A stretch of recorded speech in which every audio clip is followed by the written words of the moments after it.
Artificial intelligence has the power to change our lives, for good and bad. Are we ready for it? Do we understand it? Will we be able to control it? Welcome to a special question time on AI.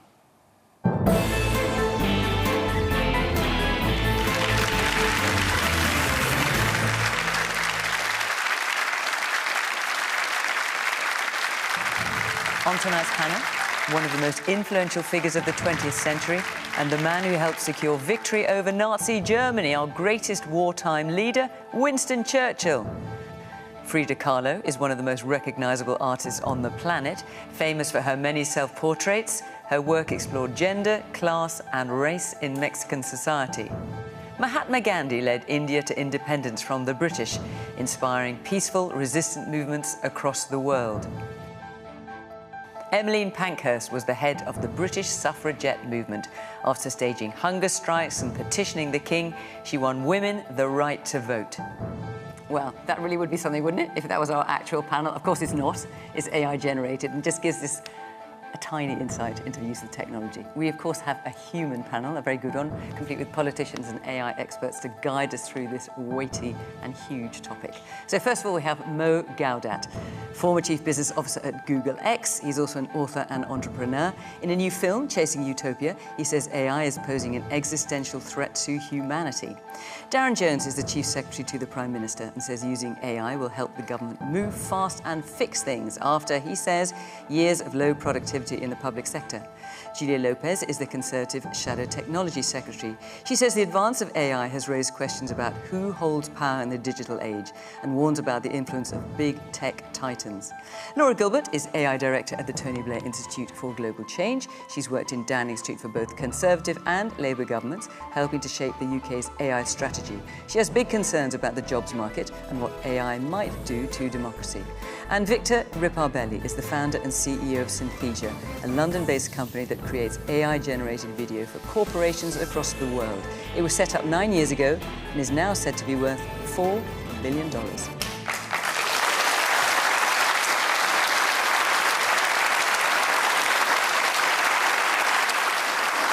Good evening. Welcome to our panelists, our real ones that is, and of course welcome to our audience here. Great to see you and welcome to you at home. As you know, this is a special program about artificial intelligence. Do feel free to join in the conversation on social media. It always gets pretty lively on that. Right, let's kick off. It's a big topic, so let's not waste any time. Our first question is from Dr. Harpreet Saini. Research suggests that 7 in 10 workers are worried about their jobs and think AI will lead to widespread unemployment. Are they right to be worried? Mo, are they right to be worried? Absolutely. Are we going to start on that low? Yes, I have to believe that we are going to see unemployment rising in the next 2 to 3 years. Some sectors will see 20, 30% unemployment, unheard of numbers, really. But that's not a challenge of AI. That's a challenge of a choice of the capitalists who run businesses that will choose to reduce cost by asking people to leave, rather than increase the overall intelligence of an organization by empowering people with AI and technology to make people do more. But is it not unrealistic to expect companies not to use AI to save money and improve the bottom line at the end of the day? So the idea of saving money in itself is actually a very complex idea, because at an individual level, every organization wants to save money. But if every organization in the UK or anywhere in the world would save money by laying people off, you're wiping out the consumption side of GDP. And when you do that, what ends up happening is that people will not have the purchasing power to even buy what you're making with because AI. they won't have the income. Because they won't have the income. And so, you know, in a very interesting way, in a very individualistic level, you know, a company may benefit from laying off people, but for the economy at large, it's actually quite risky for the economy. So Victor, tell us about you then, because you have a company that you basically, tell me if I get this wrong, but you basically employ actors to let you use their face and their voice, I imagine, to create training videos and that kind of thing. So they give their consent, but obviously that then means they don't have a job with you after that. They've just got that one. Job losses. Are you as worried as Mo? I think we'll definitely see displacement of jobs. Does that mean losses? I think it depends on the timeline that we're talking about. I think if we look at a 3, 5, 10-year timeline, I think we will find things to do. I think work will change. I don't subscribe to the idea that businesses will just save costs. I think on the contrary, what we're seeing right now is that businesses will develop more products. Humans will change what they do. I think a lot of the busy work that we do today, we can probably replace with AI. But I tend to think that great companies today consist of great people. And I think in 5 or 10 years, great companies will still consist of great people.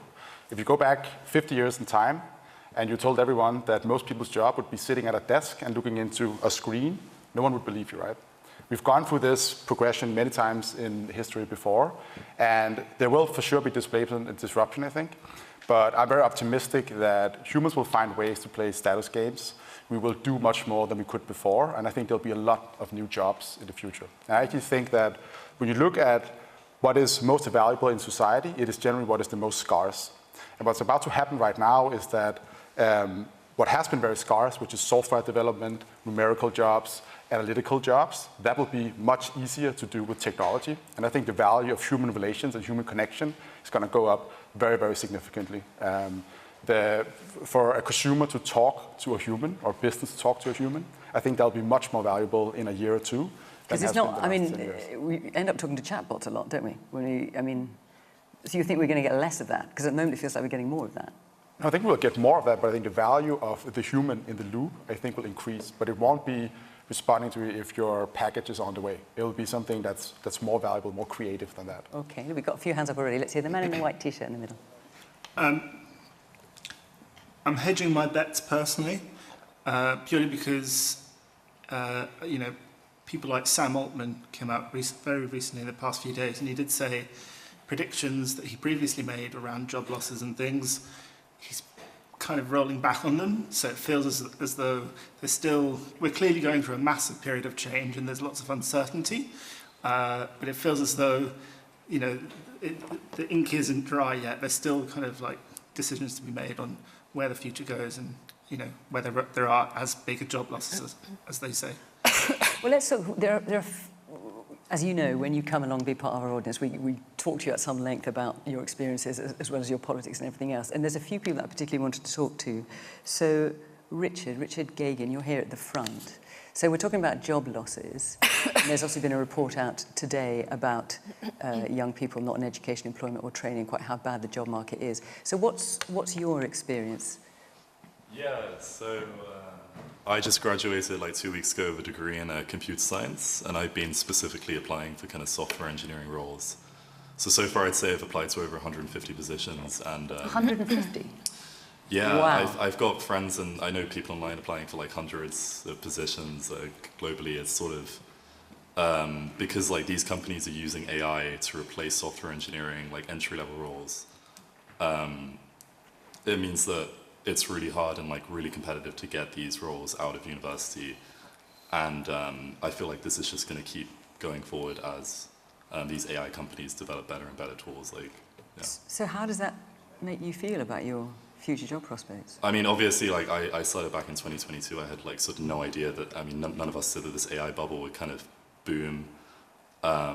So kind of software engineering, I say, is really like the primary career path people would take, like coming out of a computer science degree.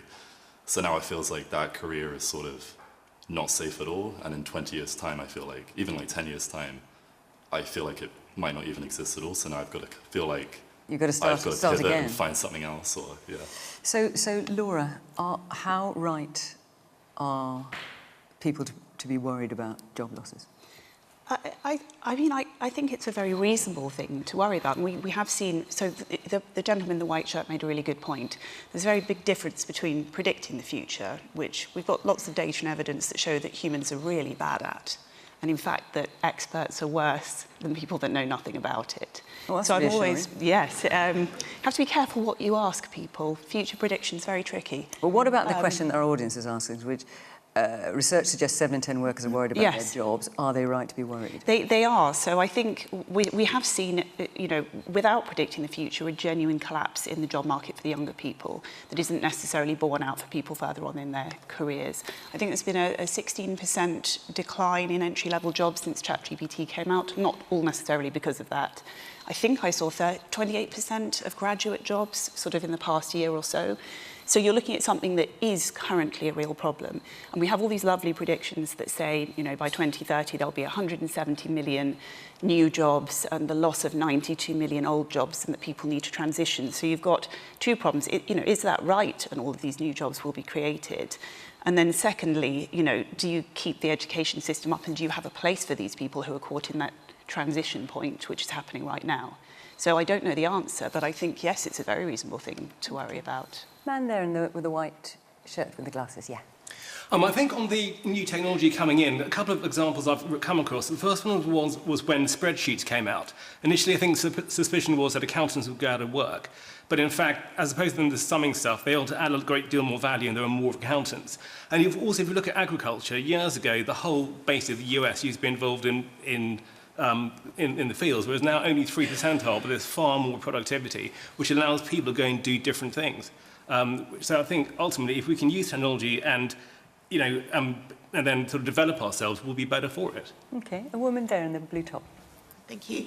I agree with what the panel said so far about kind of jobs, and I'm aware that there will be some jobs that AI may take. I think I'm concerned about the routine jobs that AI will likely replace are what help us build the experience to be competent. The sort of entry-level jobs. Yeah, I use AI in my job, but I'm able to critique it because I have the knowledge and skills in the area that I'm trying to use it for. If we fast forward 10 years and a cohort of students have just got used to producing things with AI without the competence to be able to critique it, challenge it, or anything like that, they're not going to be able to use it properly. Well, we've got some in the audience.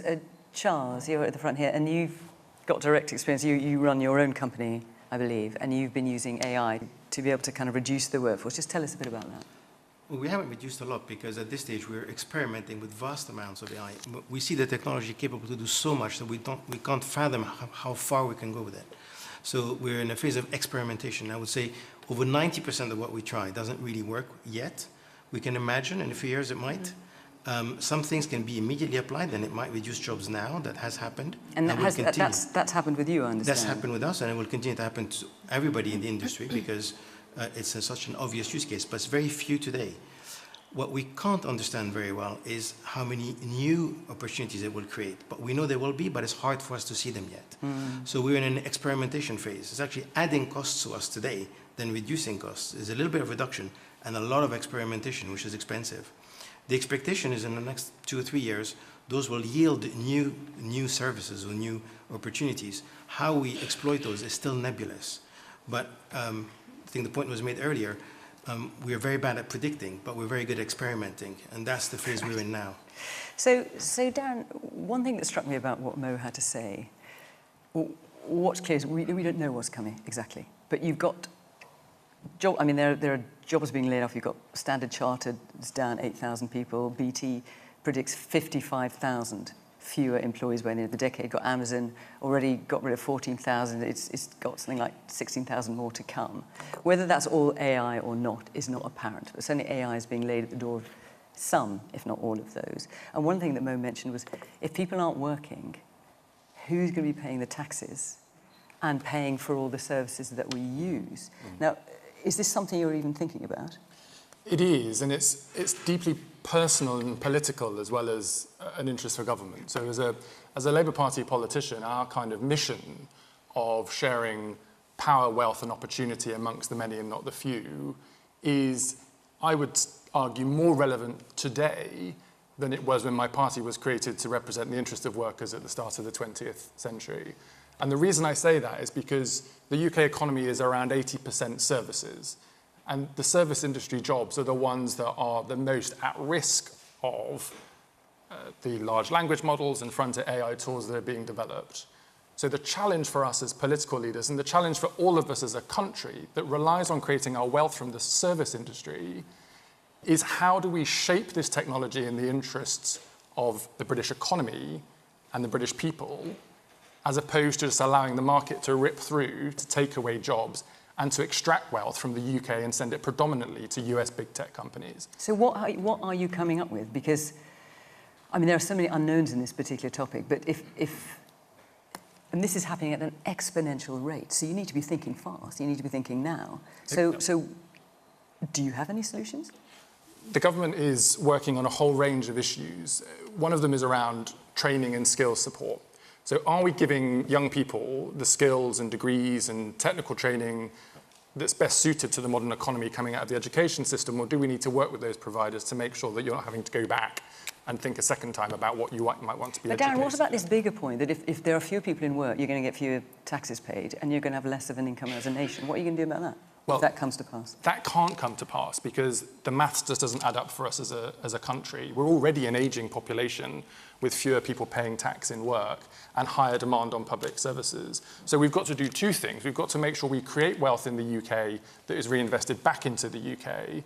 But on public services, we've also got to use things like AI to make sure that we can provide better services more efficiently at a lower cost to achieve better outcomes for people that want to use them more. So that's all things that you want to do, but I haven't heard how you're going to do it. Well, we're doing a number of these things already. So on public services, for example, we are creating the technology so that you can log in and prove who you are into the gov.uk app so that we can help you get access to services more efficiently than being on the phone or waiting for a letter to come through the post. The big message here is that this can be a huge threat to the UK economy.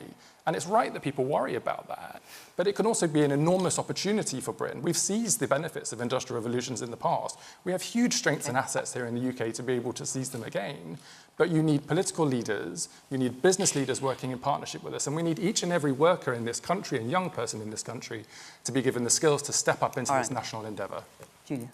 I completely understand why people would be worried, but as we've heard from the panel, there's a real range of quite differing scenarios about how this plays out, and actually the early evidence is quite mixed on this. The gentleman in the audience talked about how he's applying AI, but actually not very clear yet how it's going to make a difference to his business. And actually a lot of companies which have been encouraged to use AI to transform their internal systems are finding it's not giving them the productivity gains that they had anticipated, and now the cost of tokens is going up. Then the relative cost versus humans is actually a slightly different calculation now. And I think one of the obvious own goals from the government on this is that it has made the employment of humans more expensive and added a lot of regulation and complexity to that. And that has made it very difficult, particularly when it comes to young people. People do not want to take the risk of employing a young person. And I think this is going to prove to be a real mistake, not just from the government, but from companies themselves about not building that talent pipeline. But Julia, in fairness, and we've talked a lot on this programme over many weeks and months about the arguments going backwards and forwards about whether the government increasing employers' national insurance is a good or a bad thing. But just looking big picture for a minute, because in one sense, there is a juggernaut coming our way, which is AI, which could eradicate a lot of jobs, or might possibly create new ones. We don't know. So what's happening now in terms of employers' national insurance, is that not just tinkering around the edge in terms of the difference that is coming? I don't think so. I think if you view it as a collective, Fiona, if I were in government, you've got to give businesses the tools to win the race, right? And Labour is increasing the cost of employing people. It's increasing the cost of energy so that these tech companies can't base themselves here. It's creating regulatory uncertainty. It's doing a very bad job at applying AI within government. So the cost of government is increasing. There have been 8,000 more civil servants under Labour than previously. They've undone a lot of the great AI tools that Laura was building when she was in government. So I think, are you worried that lots of people are going to lose their jobs? And if so, what would you do about it? I think any responsible politician has to be worried about that scenario. And so what would you suggest doing about it? Well, I would give companies the tools to win, to make sure that they are growing as companies and they are able to base themselves in this country, that they are not looking at other countries, other jurisdictions. You can't wish away this technology, but you can try and build a really strong ecosystem in this country. And I think on those basic fundamentals, Labour's getting a lot of things wrong. OK, no, that's that you wanted to come in there, I think. I think that's spot on, to be honest. The only answer you have is to keep growing the economy in ways where more people will have jobs. Now, AI, just to answer the gentleman in the white T-shirt, there is a very big difference between technology of the past, which was a tool. We were building tools that people could use. If you're a taxi driver and we give you a navigation system, you may be able to do your job a little better. And AI, which replaces that altogether, a self-driving car will not even need the driver in the first place. Having said that, we live in the era of augmented intelligence. So we haven't yet gone to an era where AI can replace everything, but it can make every single person smarter. And I think the biggest challenge, if we talk about the UK economy, and I have no right to comment on that, is that you're outsourcing AI to other economies. Instead of building stuff within your economy that can create more jobs, you're basically giving it all away across the Atlantic to the other side. And that's a massive, massive risk. Okay, I want to move on, Darren. Can I come back just very quickly on one of Julie's points?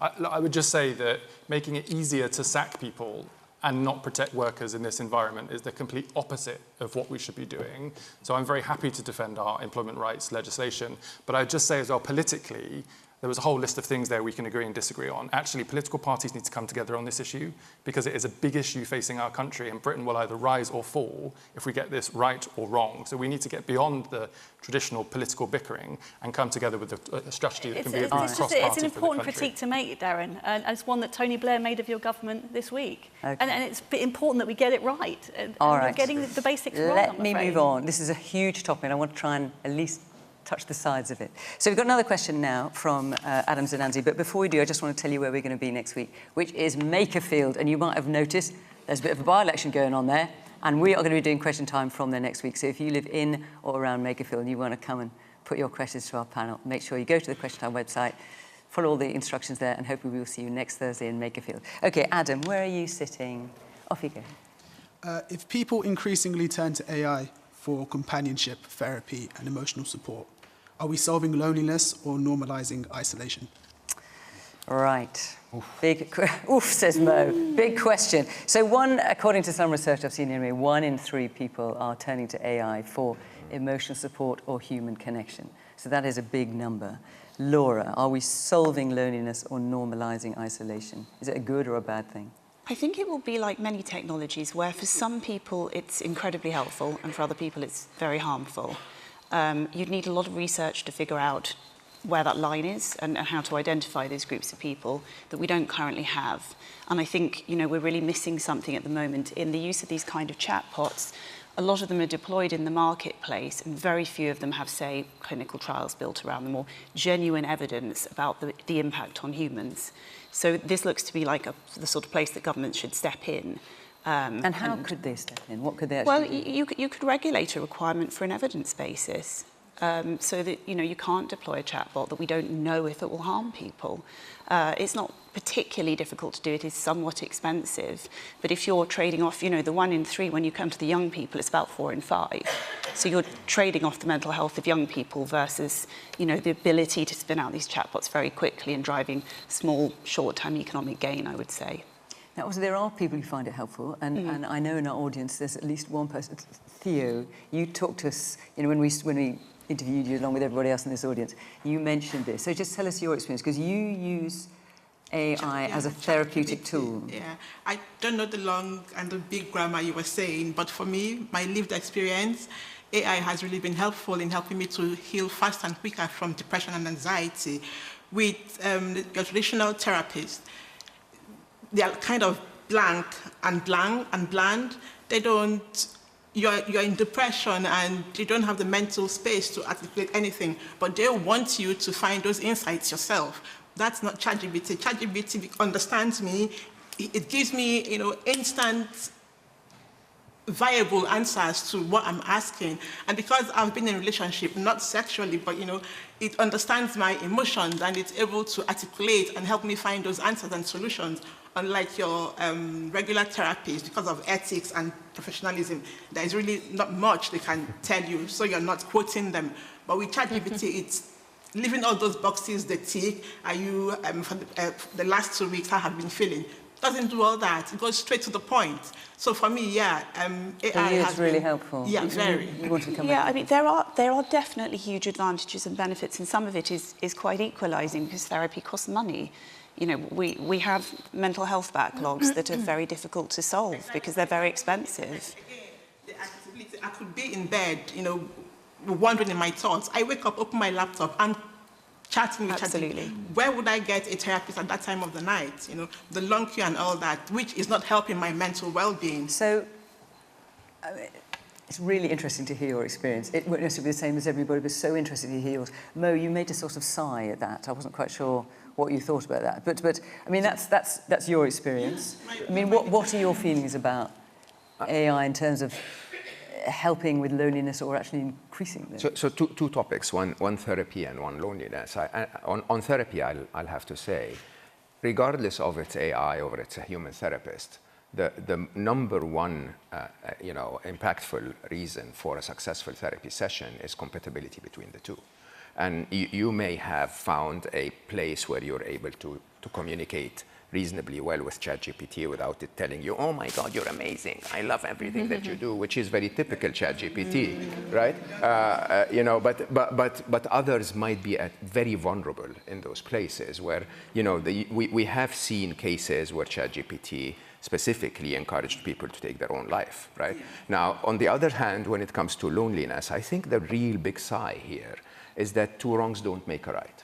Right? What we've done over the internet revolution and the early implementations of AI is, unfortunately, we have taught AI to manipulate us into outsourcing our human connection through a tiny little screen. And now we're saying, now that we sort of messed up on our ability to connect to humans because we're so stuck to that screen, instead of fixing it by saying, go out and meet real humans and find real human connection, we want to stick you more in the screen, not even to a human, but to a simulation of a human. Very dangerous. Man here in the blue shirt. Yeah, sure. Thank you. So I think you're right, Mo, to draw the distinction between loneliness and therapy. But, and there is obviously an issue within resourcing and NHS. And people are accessing this information. So I think, the question would be, why aren't we investing as a government in these startups, these applied AI groups? There's a to have more therapeutic tools that people can access. Yeah. There's a company in America called Open Evidence. It's trained on Mayo Clinic data. The NHS has this wealth of data. Why are we not using that to improve outcomes? Man in the black and white stripe, or blue and white striped shirt. Thank you. So I think it's interesting that I know the panelists don't choose the questions, but both questions have been focused on the risks and the downsides of AI, okay? Also has most of the commentary from the audience. And those are big risks, big scary risks, but we're not gonna be able to avoid them.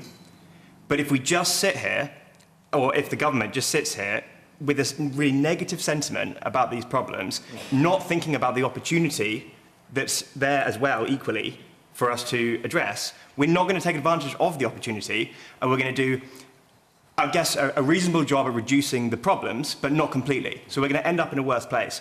I think we need to radically change, or the government does, how they approach AI and see it as a massive opportunity. Otherwise, we're just going to be stuck with the problems. Darren, you said bit of training and something on the app that allows us to ID faster. It's not enough. It's just not enough. Everything needs to fundamentally change. Well, listen, I totally hear what you say about negativity. So when we said that we were doing this program and you submitted your questions in advance and again this evening, they are overwhelmingly worried. So that's what we're reflecting. But clearly there are also people here who feel that the future is going to be bright. So and we also need to I'm not even necessarily saying that. I'm just saying that there is an upside which we have to capture because we can't avoid the problems that are coming to us as well. We can't pretend it's not coming. Yeah. All right, let's hear from some more of ours. Woman in the green. Yeah. So I don't think, it's referring to the lady here at the front, was talking about her own lived experience. I work in the area of cancer coaching, and we actually been trialling, I was involved in trial of a beta phase of an AI version of cancer coaching. And it's interesting. When you say cancer coaching, what do you mean? So people who have been diagnosed with cancer and who, for example, especially in the workplace, so we support them through the cancer journey in the workplace primarily. And some organizations are thinking, well, we can outsource that to an AI version of cancer coaching rather than using a human being who has lived experience of cancer who can help them and support them.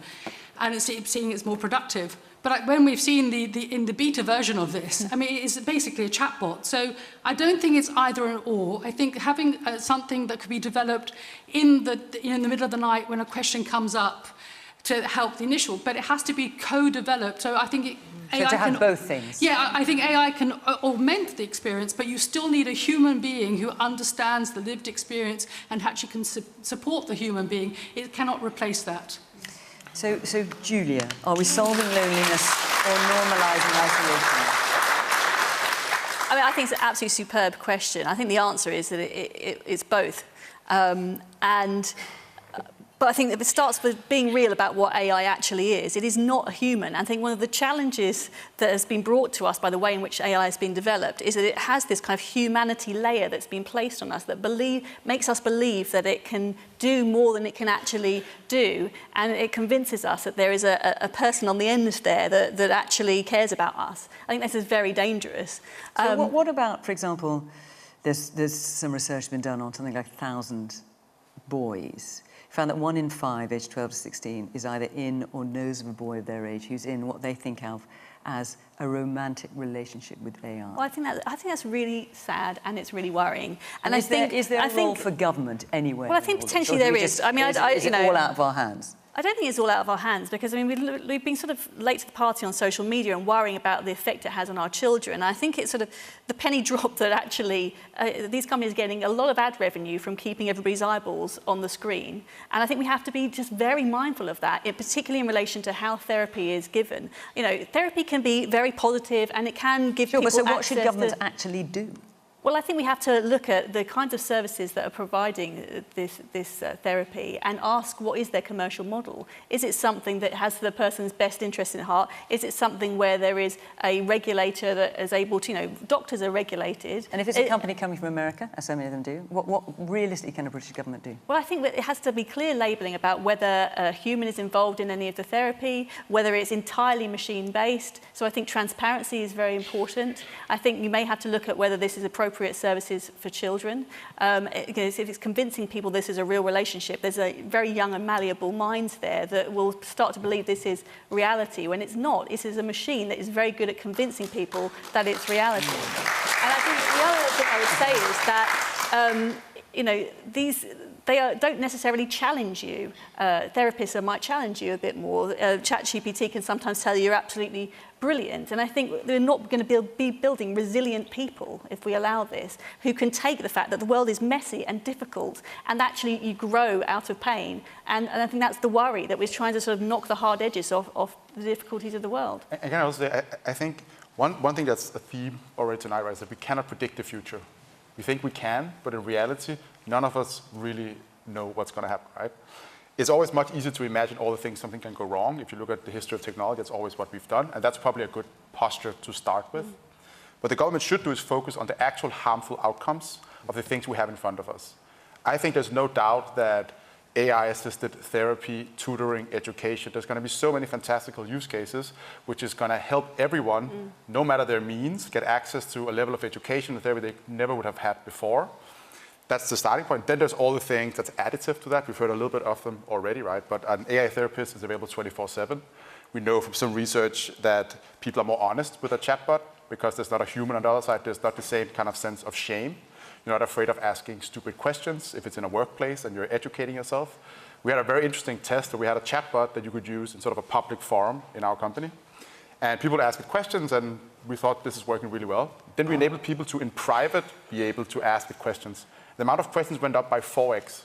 Wow. Because there's no shame, right? You're not asking a question in a public sphere. So there's so many positives, and we don't know all of them yet. What I think we should not do when we look at regulation is to be overly focused on the technologies that underpins it. How big is the models? How are they trained? What we should focus on is what are the actual harmful outcomes. I think with the discussion we've had here already so far, right, we can name some.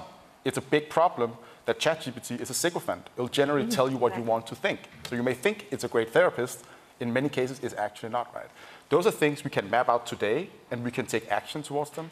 And I think one thing I find problematic about the AI debate, which is in many ways led by these big American companies, is that the existential risk, the philosophical questions, they're very, very interesting, and I love talking about them, but no one knows. No one in this room knows, Sam Altman doesn't know, Anthropic doesn't know. We'll have to figure it out. And that's a bit scary. But what that means is that instead of talking so much about existential threat all the time, let's focus on the problems in front of us. That's where we'll learn the most about how we curb these technologies and build them in a way where they are, by far providing good for most people. Man there in the blue top. I think it's great that we've spoken about cancer specialists and therapy specialists that are already there. My concern is that many of these platforms are owned by companies who are already doing societal harm. We can't control what the social platforms are doing now, and they're about to take over with everything they're doing around AI. How are we going to regulate them in that space when we can't regulate them for the things they've been doing for 10 years already? See, Darren, that is something that came up a lot of times from questions that came from their audience. I know you're going to want to talk about the Online Safety Act and all that kind of thing, but there are, and with good reason. But the fact is, the companies in the States, the real tech titans, there's a limit to how much we can control what they're doing and what they're going to do in the future.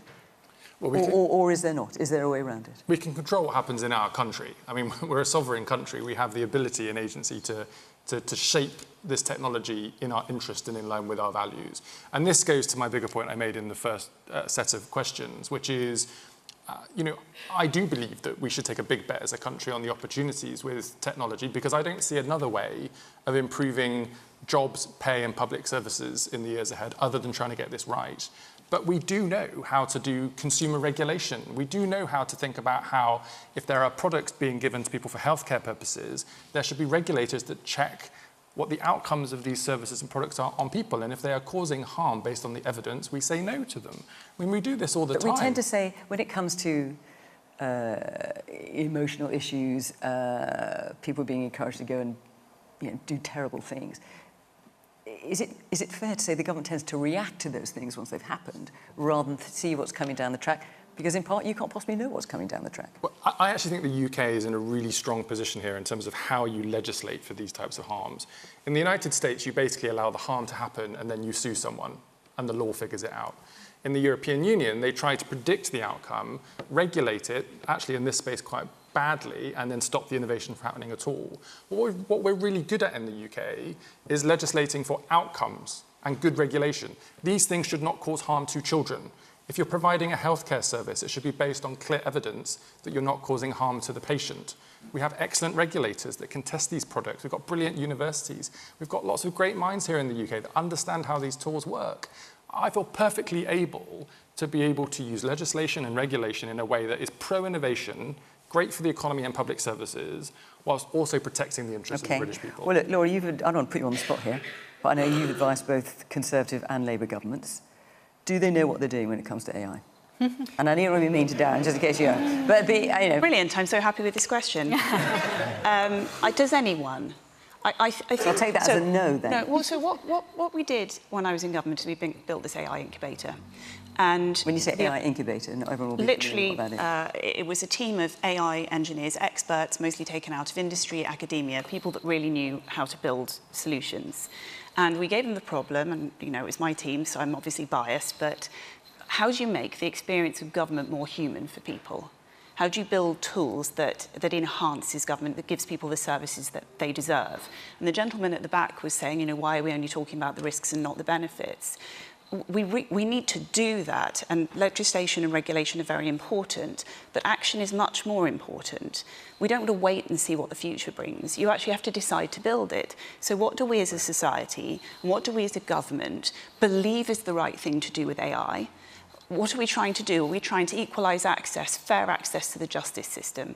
Are we trying to ensure that every child has wraparound education and safety and well-being, and that people get access to preventative medicine? The way you do that is through deciding to do it, and that's partly civil society and it's partly government, and then investing in and going and doing that and taking the opportunity. So we need to go and actually build and talk less. Yeah. Build and talk less. Well, we talk quite a lot on this programme. Are we going to talk a little bit more? Because we've got one more question. So do you want to say something? I'll say this. Again, not being British. Welcome to the third world. If you import your technology, you're going to end up in the place where the gentleman was complaining. Exactly. Yeah. That's the whole point. The whole point is that AI, for the first time ever, is the ultimate equalizer. right? And yet, everywhere in the world believes that you need to import ChatGPT. Why is there not a British ChatGPT? It's not that complex of a technology. They're open source, they're available. The work that Laura has done was attempting to say, we can build all of this here. You can build the next Oracle, the next Microsoft, the next everything. It is the ultimate equalizer, and yet you're importing it. I'd like to go further than British Chat. You totally disagree with I totally disagree with that. Okay. As much as I wish it was true, and that we could just fund a company here, we could build a competitor to ChatGPT, I don't think that's how markets work, unfortunately, as much as I would wish for it. And I think we have seen enough of governments in Europe and in the UK pouring billions and billions and billions of dollars into projects that go nowhere because they can't attract the right talent. They're free technology cycles behind. I think what we're really good at in Europe is the application layer. We're good at taking those models, building companies around them. For the first time in the tech cycle, we're actually seeing global leaders emerge from the European Union, leading on the global stage. That hasn't really been seen before. And I think as much as I would love for the foundational layer to be owned by Europe itself, I think that's a surefire way to waste a lot of public money. I may agree. I will say, though, that it can be done. It's done in China all the time. The problem is that the European Union and the UK has not enabled innovation, and it's about time to do that. I agree. All right, hang on. Okay, I'm going to take one more. I'm going to move on.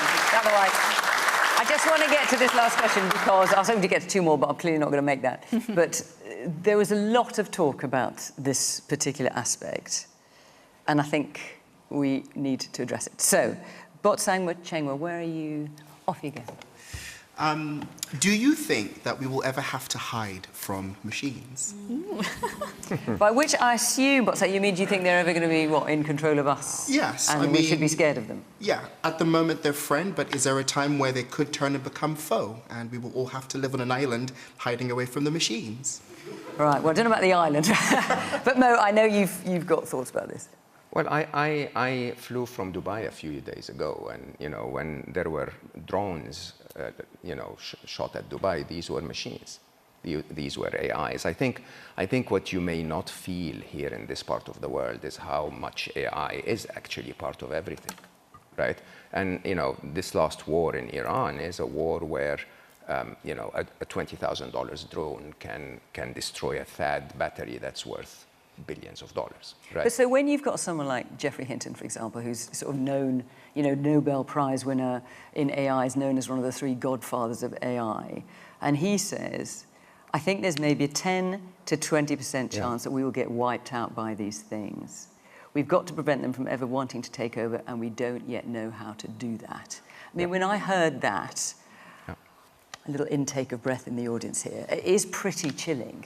Is he right about that, or do you feel that's exaggerated? I was there when he said that on Chasing Utopia, and the reality is that there is by the way, 10-20% is Russian roulette odds, right? You wouldn't stand at the edge of that barrel. But the problem is that the quicker issues is that humans are using AI in ways that are much more dystopian.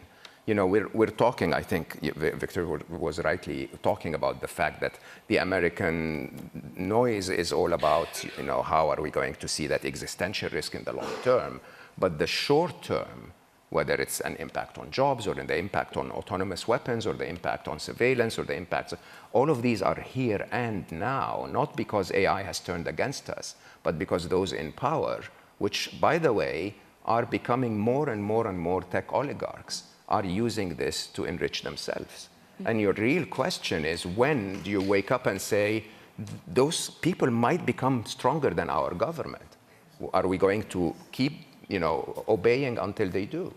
Well, look, you're talking of short-term harms as opposed to an existential threat. Where is Daisy? Now, you told our audience researcher about an experience that you had, which I think certainly illustrates short-term harms. Yeah, so many men on X have used AI to digitally undress me at least 100 times.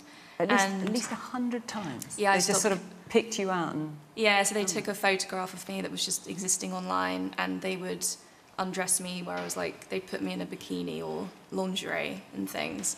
And this caused myself and many, many other victims like emotional and aesthetic harm, where we were left with like negative experiences of our own bodies afterwards. And this sort of disproportionately affected women, and particularly women of colour. And, you know, you were saying before about philosophy, not, you know, being interesting, but not being able to maybe give answers. But I'm a philosophy lecturer, and myself and my colleagues work on concepts to give us answers to describe these, what look like short-term harms.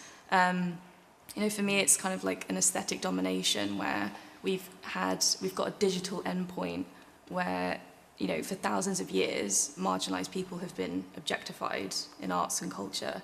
And now we're seeing this kind of deep fake sexual violation happening, not just on X, but, you know, it dominates the internet. Yeah, and it leaves you with, for me, it left me in a kind of uncanny horror, because you're seeing yourself in a position that you didn't consent to, and you know it didn't happen, but because it's so real, it leaves you with a very sort of alienation from your own body. And other victims told me that they felt ugly as a result. And I don't think this is a short-term harm. I think it's sort of deeply embedded in misogyny. Well, when I say short-term, I mean simply that it's happening right here and now, not in any sense to downplay it. And that sounds absolutely horrific for you, Daisy. I mean, I think this is a great example of a known harm that we can do things to combat today. So I agree. we were part of the campaign for making this illegal in the UK. Believe it or not, like a few years ago, it actually wasn't illegal to do it. This is something we should push on model providers that generate image and video models like we do, to make sure that models can't do these kind of things. That's a very real and practical thing that we should go out and make regulation about today. and I mean, there is regulation, Darren, I know. I mean, there's two different bits of legislation. One which goes after the person who's created the image, and then one which goes after the company to check whether or not that company is doing enough to stop people doing that. We've got an Ofcom investigation, I know, going on at the moment into Grok. But again, Daisy's experienced one thing, that there may well be other things that we can't foresee. Is this something that governments, given how much of it happens in the States and in China, can actually ever really claim to be on top of? Yes, but this is a classic example of the challenge of speed. So the technology develops very quickly, and the way in which our democracy creates legislation is very slow. So the last government got the first real piece of legislation through on the Online Safety Act, but it took 8 years to get done.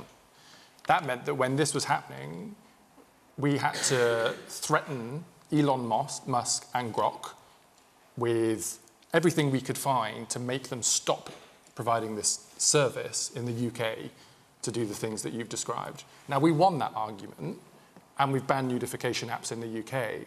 But one of the things we've had to do now is we've had to give the Technology Secretary legal powers in advance of consulting on the things we might want to change in the future, so that she can then legislate more quickly without having to wait 8 years to be able to do this again with new legislation. So we do have the tools, but we have to modernise and adapt the way in which government and parliament works in order to keep up with the pace of technology. So Laura, the question from Botsang is, do you think there'll come a time when humans will have to hide from machines? Which is, I mean, that's a vision of dystopia right there and then. I mean, what we haven't really talked about is, and you mentioned this, is the positive things, the things that are going to improve our humanity, like medical breakthroughs, like, you know, developing nuclear fusion and solving our energy problems. I mean, are we losing sight of those things in the fear of the bad things that might happen? It feels like it, doesn't it? I think there are so many good things that you can do with this technology, and it's particularly good at certain things. So, you know, my preferred future, you know, would mean that the humans are doing the things that humans are particularly good at, and the AI is doing things that they're particularly good at. And we know that AI is very good, better than medical professionals generally, at diagnosing and treating. It's very good for preventative medicine. It would probably do a fairer job in many aspects of the sort of judicial system. And you could build a system that puts the AI next to the human, works with the human, and pulls together the strengths of the human and the AI to, you know, create medical professionals that were safer and faster and giving the human support you want. I did want to just come in on this, and this sounds horrific. And of course, the regulation. Daisy's experience. Daisy's experience. you know, that the regulation has come very slowly on that. But I think it's also wider than this terrible use case, which is in general, we really shouldn't be allowing this technology to steal people's identity at all. It leads to other really terrible outcomes that, you know, people have truth fatigue. They can't tell if a politician says online, you know, a statement, if they've really said it or not. And it's a huge threat to democracy. It means that people can't tell the truth from the lies anymore. So how do we get around that? Well, I think I would want to see much wider regulation that simply says you may not mislead people in this way. If it's AI-generated content, you have to say so. And you cannot steal somebody else's image and voice, regardless if it's the problem nude. not knowing who they are and being able to track them down? It certainly is, but you know, if you have wider powers, it's going to be much easier to catch at least a proportion of them. And you're going to put off the people who at the moment are doing it in the open because there's no reason not to, I think. Woman here in the spotty top. This has briefly been touched upon already, but you mentioned kind of, you know, all our companies are telling us to embrace AI. But actually, recent reports have come out and noted the increase in cost for all our requests and all our kind of tokens. So, you know, just wondered if the panel thought this was sustainable, both basically from an environmentally point of view and also from an economic point of view. I have to say, the environmental aspect is something we haven't yet touched on. There was a couple of you who asked that question. But, I mean, Julia, I don't know what your view is, but these data centres that are required to power AI, I mean, just one of them can need enough energy that can power a small town. What can governments do about that? Is that even feasible for the United Kingdom? The infrastructure spend by some of these companies is absolutely gigantic, and the revenues they'll need to generate to pay for that infrastructure spend is colossal. It's a big bet, and I think that you know, in some respects there is risk to that bet, and we don't know how that's going to play out. And I think you're also seeing some of the backlash, particularly in America, in some of the farming communities, where they do not want this infrastructure. So it's an interesting one. I mean, just to return to the question about will we have to hide from machines, there's two questions there, I think. One is whether I think it's going to become sentient, which I think is a separate and slightly odd debate. The other is about, you know, will humans use these machines for bad purposes? I think that's obviously the case and a risk. But the first time I came across this kind of technology was in an authoritarian state where we were being shown how you could use robo-police and facial recognition technology to make a city safer. And when I saw that, I was frankly utterly terrified. And where was that? It was in China. And I think it matters about how do you infuse the technology with your values as a democracy. Now, if you contrast that here with the Met, which is using facial recognition technology in a very discreet way, where the images of people that are collected will be immediately destroyed, and there's a clear legal case for it, and it's used only in certain areas, and people have to be notified that it's in operation. I think there's a contrast between how you can have technology with democratic values that you're trying to get the best out of it, whilst also using the democratic context. And I think we've got to learn, you know, how do we infuse this stuff with our values? And that is still a big political question for the 21st century. And Mo, how do we even begin to do that, given that it's not in our hands, it's in the hands of the very few who run these companies? How do you ensure that the photos are deleted when they're collected by Palantir? Yeah. Okay, so Palantir, obviously a data company. Seriously, there is an incredible dichotomy between who actually is becoming powerful, or already is powerful, and who we are telling ourselves is still powerful, right?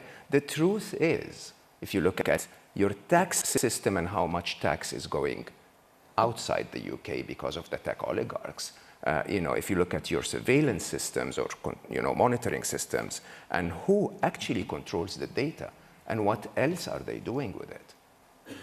I think I'm never going to be welcomed into this, you know, city again because of what I'm saying. But genuinely, this is a wake-up moment for everyone. The reality of the matter is this is the ultimate, I said it's the ultimate equalizer, but it's also the ultimate differentiator. And government has to start waking up very strongly to how, you know, your nation can be completely controlled by others who are not other governments. And how long do you think the government, we, have to try and turn this around from the vision that you see? If I tell you that there is a major risk to your democracy approaching, would you ask me how long would it take? Or would you start acting now? Right. There are real... Okay, so you think it's imminent. Let me just say, before I do, that you mentioned Palantir. I have to say, Palantir are obviously not here to speak themselves, but they have said many times that they do not own, control, or sell data. And they say they take a rigorous approach to respecting human rights. That is their right to reply, and I must give it. The man there in the white shirt with glasses. Going back to the hide from the machines, just two areas where I do think that there is space for government intervention, and also where the UK can differentiate itself. The first is around data privacy, and there's a wealth of data in organizations like the NHS, which we don't want to touch because of the care that's needed. But if we could solve for data privacy, that would open up a huge opportunity. The other is around intellectual property. At the moment, it's the Wild West, and everything can be harvested. And particularly people in the arts are being, they're having their data taken with no compensation. Again, if UK law could start to move into this space, it could solve for something that hasn't been solved for anywhere else. Man there in the black top and the colourful jacket, yeah. I'm not the incurable optimist. However, I listen to Mo, and I think that this is a leveler, and most of the conversation has been on the fear side. And I'll give my own personal experience, right? My daughter was 2 months old, misdiagnosed. 2 years old, same daughter, misdiagnosed again, right? I got ADHD. I'm 54 odd, right? And only got diagnosed last year. With the help of AI, I was able to, like the lady in front said, I was able to go through my own life, right? And look at patterns, failed relationships, successful relationships, all that lovely stuff, work and all that. It helped me come to a place comfortably with AI to say, I think you have ADHD. So for 2 years, I went around saying, undiagnosed ADHD, all right? Last year, I got the assessment and ADHD. Here's the out of the tunnel, right? Since then, I didn't finish university, right? I haven't finished most things. Since then, I'm doing an MBA for AI, right? I filed a patent, this guy, right? Filed a patent last month for a medical diagnostic tool that helps brown and black skin. I found that.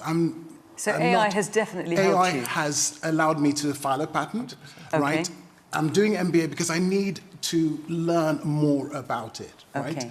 And just very quickly, I think listen, I've only got about 15 seconds left, so will you forgive me if I just bring the panel in, just for a minute? The government need to educate us on this unknown. The use of AI. So how do we end, listen, you've got about 10 seconds, Laura, so good luck. But how should we come out of this debate feeling positive and excited, negative and terrified, or somewhere in between? You have to feel positive. We need relentless optimism because this is something we have to win. For me, it is not about, necessarily going off and building an expensive British model, but let's move this all open source. Let's have Which means solutions everyone can access the data. that everybody can access the models. Build models that we share worldwide that have the democratic values built in, that everyone can use. They can start their own companies. They can afford it, and the costs come down. And that, for me, is the first thing to do. Okay, we are out of time, I'm afraid. Well, do we feel more informed? Yes, God, for a minute when you paused, I thought you were going to just leave me hanging. Yes, good, that's the answer I was hoping for anyway, and I hope you do at home as well. To our panel, to our real human panel, thank you so much for taking part. To all of you, how brilliant you put your questions and your thoughts. Thank you so much for taking part in this special programme. And of course, thank you to you at home for watching. Remember, we are in Makerfield next week. Politics as usual, bring it on. Quite a lot happening there. Yes, so that's next Thursday, but for now, from Dulwich on our special programme about AI. Goodbye.